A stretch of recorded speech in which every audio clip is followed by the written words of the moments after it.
Hello, everyone out there. My name is Ron Harris, the Adult Services Manager of Tuscaloosa Public Library. And today I have Laura Hunter with me. She is a member of the Tuscaloosa Writers and Illustrators Guild. I got it right this time. How are you doing today? I'm fine, thank you. So, once again, I'm glad that your organization is doing this with us. So, let's talk about you. Tell us a bit about yourself. Well, as you said, my name is Laura Hunter. I've lived in Tuscaloosa, Northport area since 1963. I taught English to college-bound students, several decades.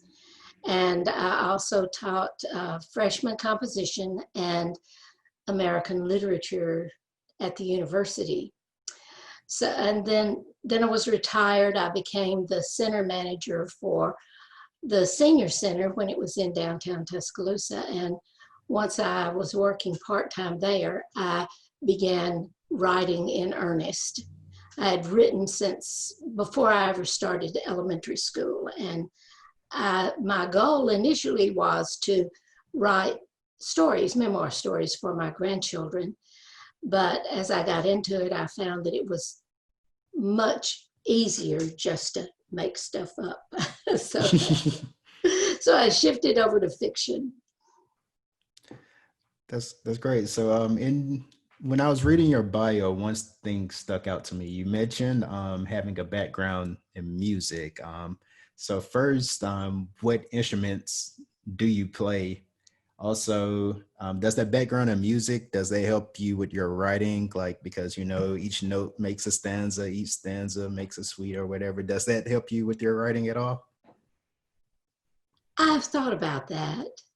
And yes, going back to your first question, the instruments I play are piano and organ.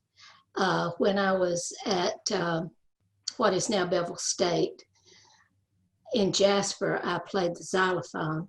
I tried to play the guitar, but I never really succeeded well with that. But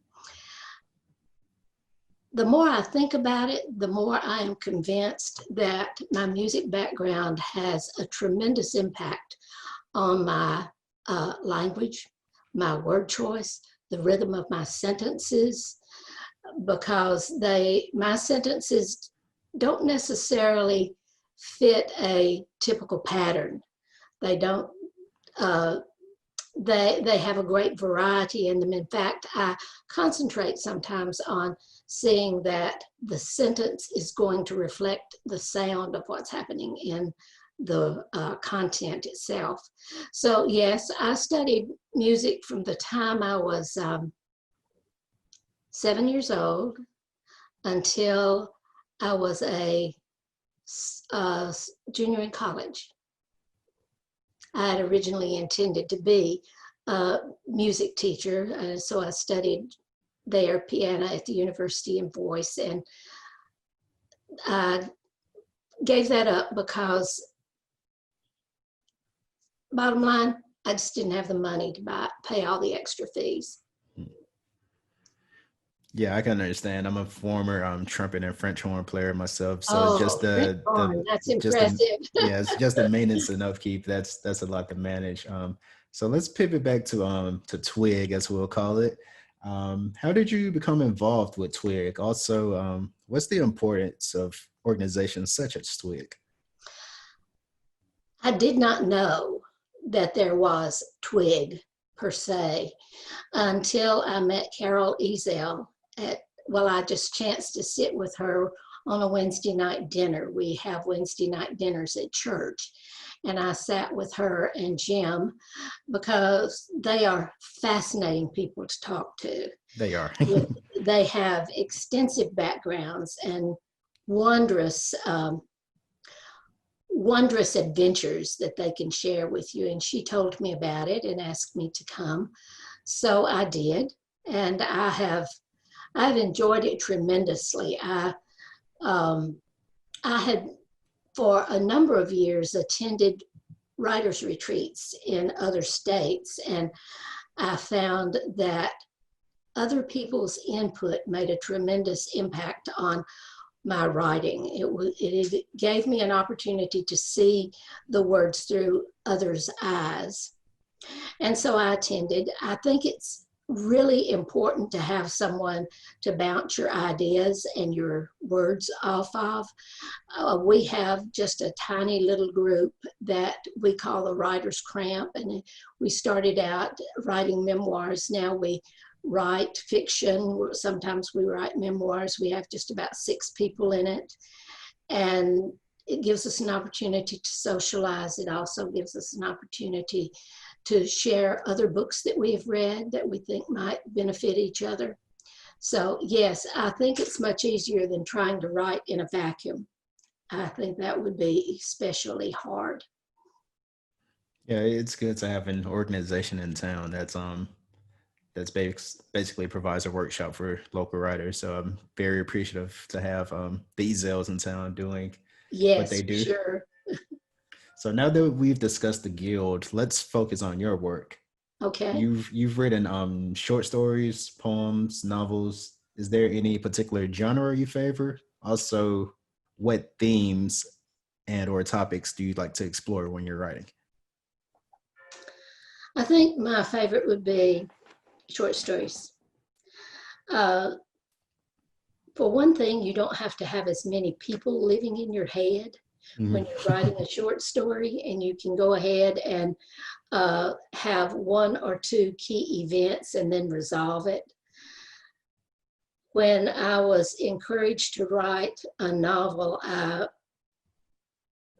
continued to say, I can't do that. I can't do that. I can't have that many people living in my head. But once I began, it was, and it was within a writer's retreat that I did predominantly most of the writing. And I think that that helped me with it. There are times when there will be a poem that comes to me, but it has to come to me. I can't work it out because I'm not that familiar with the structure and that sort of thing.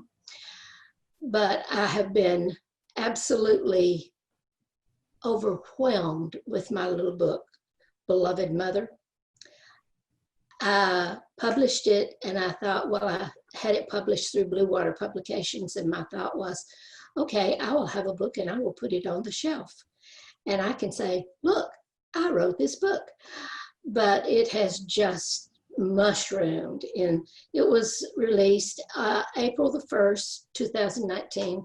And so far it has won 9 national and international awards. And so I look at it, and I have to say that Beloved Mother was a gift, because once I got into it, it wouldn't leave me alone, and I had to finish it.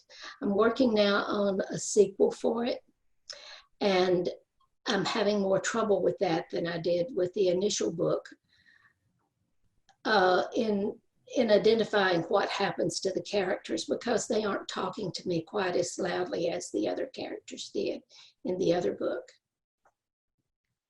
So staying with Beloved Mother, you've mentioned the praise you received from the book, and as I was reading through the praise, I noticed one particular area of focus. It's praise for its authenticity, specifically when you're addressing Indigenous people, Native American people, and their culture. Can you talk a bit about the research process that went into writing this novel, and how were you able to make those voices sound so true, I guess?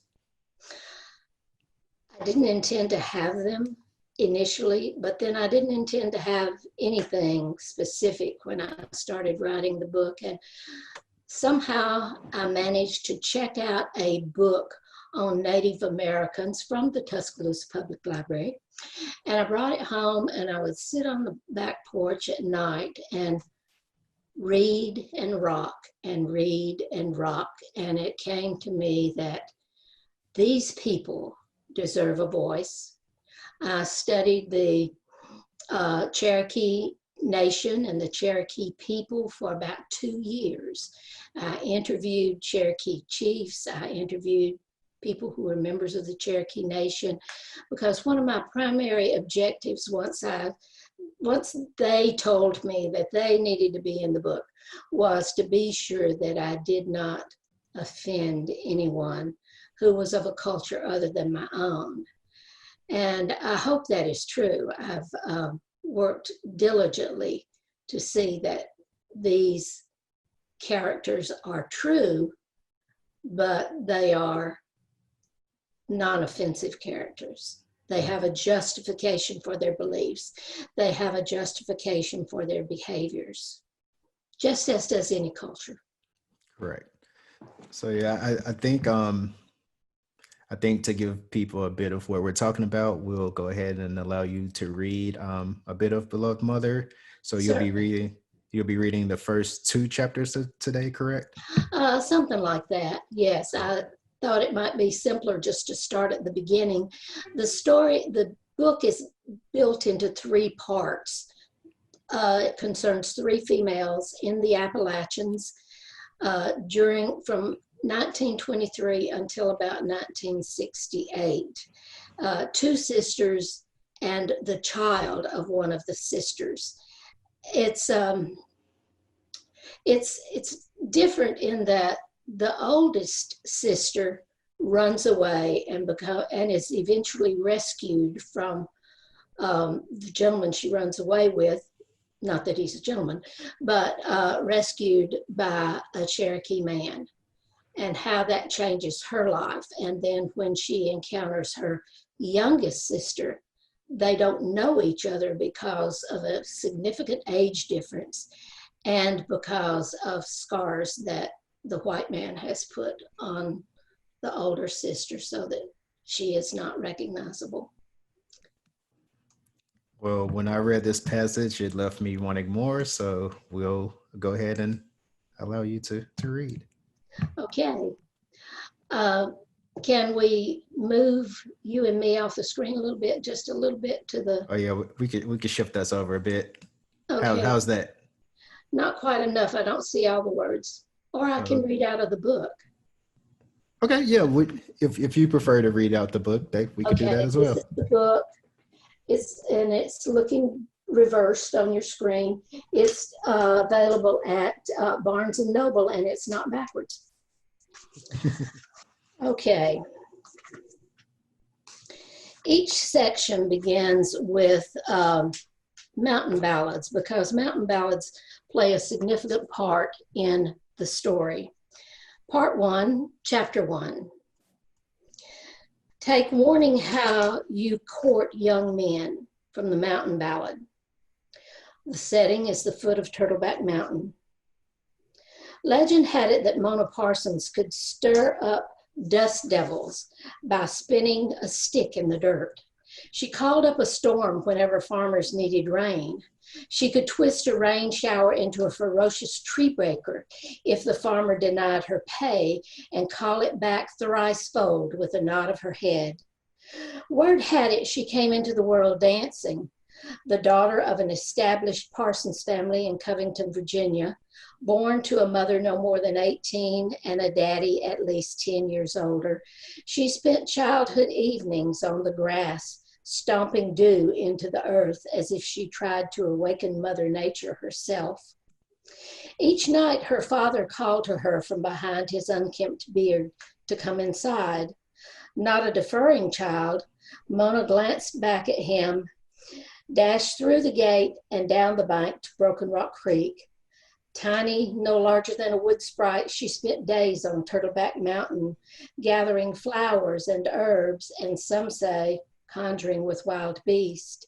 Some days she came down the mountain, her hair filled with moss and sticks, looking like a disheveled elf, her lips and fingers blue from blackberries she had eaten off the sides of ditches. Had Mona then known of the communities of Cherokee little people, she would have sung out to the Laurel people to share her joy on Turtleback Mountain. But she did not know. She would not know until Beloved Mother began Mona's training. More forward-minded neighbors told her parents they were blessed. Such an open, creative child, they said. Wild heathen, others whispered. a reed shaken by the wind, some said, cursed. The Parsons, except the latter, deemed themselves steeped in hexes and bore no more children for 4 years. The Virginia mining town of Covington watched and waited. A family who owned an entire mountain could have access to mountain spirits, the old people intoned, and a child could breathe such spirits into her soul unknowing. Those who will the obvious can manipulate the unseen. That's the Lord's own truth, they vowed. The summer Mona turned 13, an angular man sauntered into Covington as if he held the world in his back pocket. He carried a black valise and a hatchet swung from his belt. She first spied him at the base of the Lost Miners Monument in the square. Without speaking, she followed him about day after day, as if she had lost her power to the gleam in his eyes. Folks later said he must have cast a spell on her. Her father belted her evenings when she came back home, but still she slipped out the window before dawn, before any rooster could crow, and when the river behind her house moved lazy and low, she was gone again without thought of leaving her people behind. Early August, the man was seen leaving town at dusk. That night, Mona's bed lay empty. The town searched Covington for her. They scoured Turtleback Mountain for her. They went east to Spencer's Mountain. They did not find her. They asked about for the man's name, but no one could remember. Some within Covington said the shadowy stranger was Squire Dan Sparks from down round Cades Cove, who had more land than anybody ever had. Some said he was Squire's oldest boy, who was untamed and a mite crazy. Some, who knew not the Cherokee, said he was meant to be a Cherokee medicine man, but gave up and left for city ways. Great Spirit and Sister Sun and Brother Moon laughed so hard at such foolishness that Sister Sun forgets to leave the sky before Brother Moon appears in the east. Great Spirit has to send her on her way. Had the Cherokee been in the valley beneath this mountain, as they had been for generations prior, they would have explained that this Ama Idiani, this Cherokee mountain, was Great Spirit's sacred place. He made it to specification before he ever thought of making a man. Here on Turtleback Mountain and in this shade stood hemlock, an oak with 50-foot canopies. Mountain oaks grew leaves so thick that little light could pass through. The soil beneath rested dark and dank. Thick laurel grew in so many colors Great Spirit had not named them all. Here streams rushed clear and cold year-round, their waters filled with fishes, their banks alive with verdant mosses and ferns heavy with spore.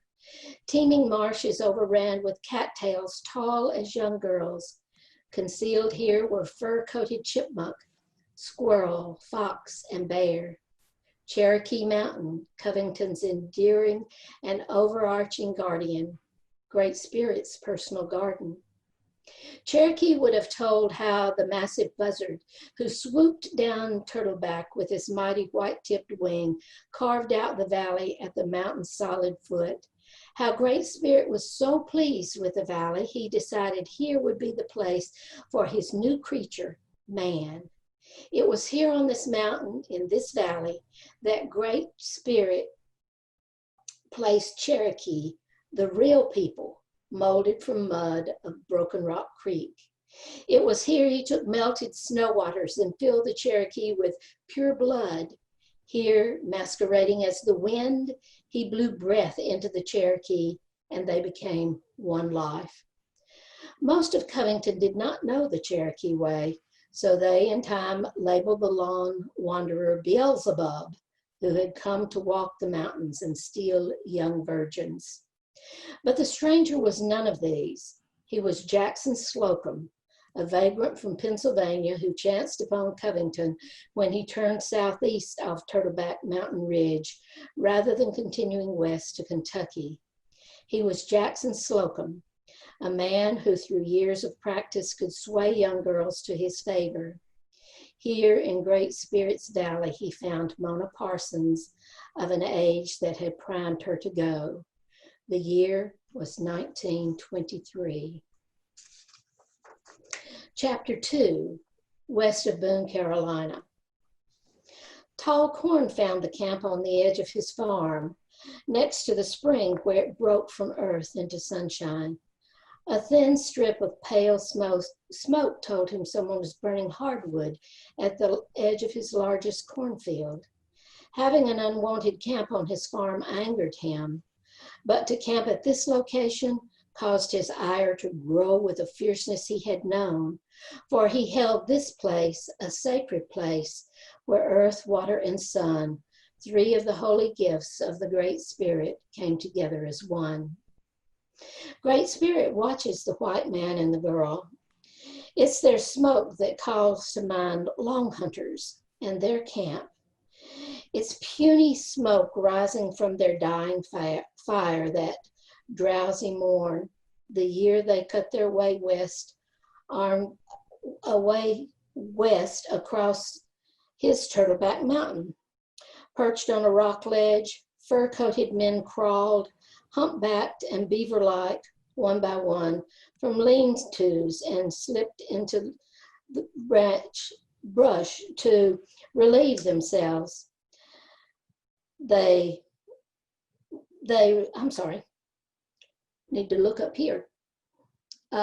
returned to squat before their meager fire and poke sticks into dying ash.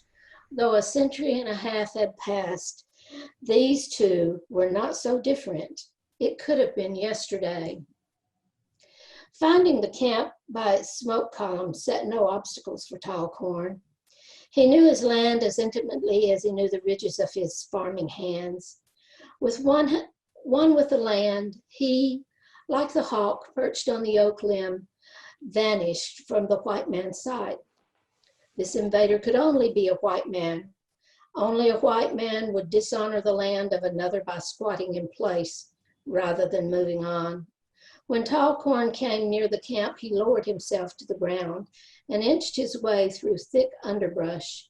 He crouched behind a stand of rhododendron, once heavy with orange blossoms, and watched. The camp was nothing more than a small fire. An oily tarpaulin hung on a rope between two pines, and a cast iron spider, its three-pronged feet deep in the fire's ash. The odor of rancid grease from having been left in the spider too long and from frying fish too many times overpowered the earth's scent. A black valise had been tossed to the side.